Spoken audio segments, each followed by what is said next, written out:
Hello everyone, এই ভাস্কর। আজকে কথা বলবো শ্রীমান ভার্সেস শ্রীমতী। মানে আর একটা মাস মতন বাকি রয়েছে, মানে পরের মাসের 1 তারিখে শ্রীমান ভার্সেস শ্রীমতী মিঠুন চক্রবর্তীর মুভি রিলিজ পাচ্ছে। সেখানে শুধু আমরা মিঠুনদাকে দেখতে পাবো না, আমরা অঞ্জন দত্তকেও দেখতে পাবো।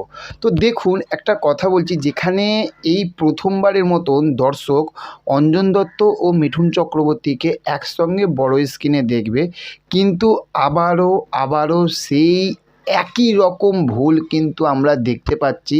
এবার কি একই রকম ভুল? বিশাল বড় ভুল হচ্ছে কিন্তু এটা আমি শাস্ত্রীর সময় দেখেছিলাম, সেম কিন্তু একই পথিকৃৎ বসু এই ছবিবেলা দেখছি, মানে প্রমোশন। এবার কি প্রমোশন কম হচ্ছে বেশি হচ্ছে? না বস, আজকে ওই সব বিষয়ে কথা বলবো না।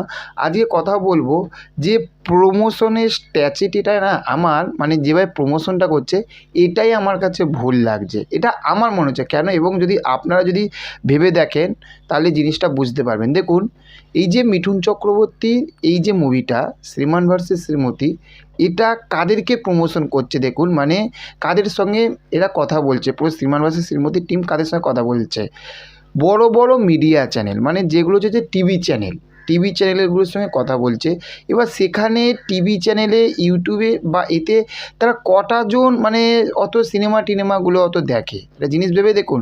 কিন্তু এর থাকতে যদি বড় টিভি চ্যানেলগুলোতে অবশ্যই দিক, আমি এই লাইনটাও তো আসছি, প্রথমের দিকে মানে আর 1 মাস বাকি, এই সময় যদি যেসব বড় বড় আমাদের বাংলা মুভি রিভিউ কমিউনিটিতে যেসব বড় বড় ইউটিউব চ্যানেলগুলো রয়েছে, যাদের ধরুন 50,000 60,000 যে চ্যানেলগুলো, সেই চ্যানেলগুলোতে তো দিক আগে। কারণ এদের কাছে কি, বা আমরা যেসব, আমি বলছি না যে আমাকে ইন্টারভিউ, কারণ আমি আমার সেই জায়গায় পৌঁছাইনি, আমি এখনও সেই জায়গায় পৌঁছাইনি যে আমি মিঠুন চক্রবর্তীর সঙ্গে বসে ইন্টারভিউ করব। হ্যাঁ, অবশ্যই ভবিষ্যতে আমি সেই জায়গায় পৌঁছাবো, কিন্তু যেসব বড় যেসব চ্যানেলগুলো রয়েছে সেখানে তাদের সঙ্গে দিক। কারণ হচ্ছে যে আমাদের এই যে এই মুভি রিভিউ কমিউনিটির ইউটিউব চ্যানেলে কি, যারা মুভি দেখে, বাংলা সিনেমা হোক হিন্দি সিনেমা দেখে, সেই সব দর্শকরা রয়েছে, তাই না?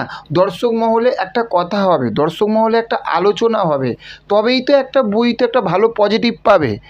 আজ যেসব মুভিগুলো দেখুন প্রমোশন হচ্ছে, আগে ইউটিউব চ্যানেলগুলোতে কিন্তু আগে প্রমোশন হচ্ছে, তারপরে মিডিয়া চ্যানেলে যাচ্ছে, আমরা দেখেছি। কিন্তু এখানে মিঠুন চক্রবর্তীর সেম, আমি শাস্ত্রী মুভিতেও আমি ঠিক এই জিনিসটাই দেখেছিলাম।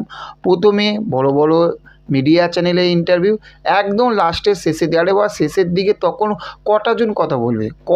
কজন কথা বলবে? বেশিজন কথা বলবে না। কিন্তু 1 মাস আগে থাকতে যদি ইন্টারভিউগুলো যদি দেওয়া শুরু করে, 5টা মানুষ দেখবে, 5টা মানুষ কথা বলবে, তাই না? তবেই তো বইটা সামনের দিকে এগোবে। তা আমার মতে বলে যে এইটা আমার কাছে একটু অন্যরকম লাগছে।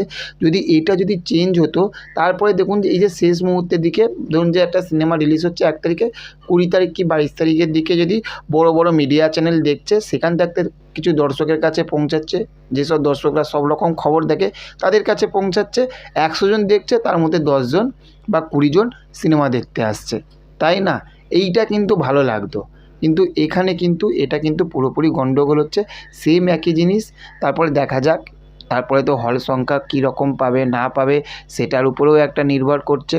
তো আশা করি এই বইটার মিঠুন চক্রবর্তীর মুখে যে গল্পর যে স্ট্রাকচারটা যেটা হতে চলেছে, যে প্লেয়ারটা হতে চলেছে, তো গল্পটা এটা শুনে তো বেশ ভালো লাগছে, যেটার মধ্যে একটা রমকম কমেডি থাকবে, সব কিছু থাকবে, ইমোশনাল থাকবে, সব কিছুই থাকবে।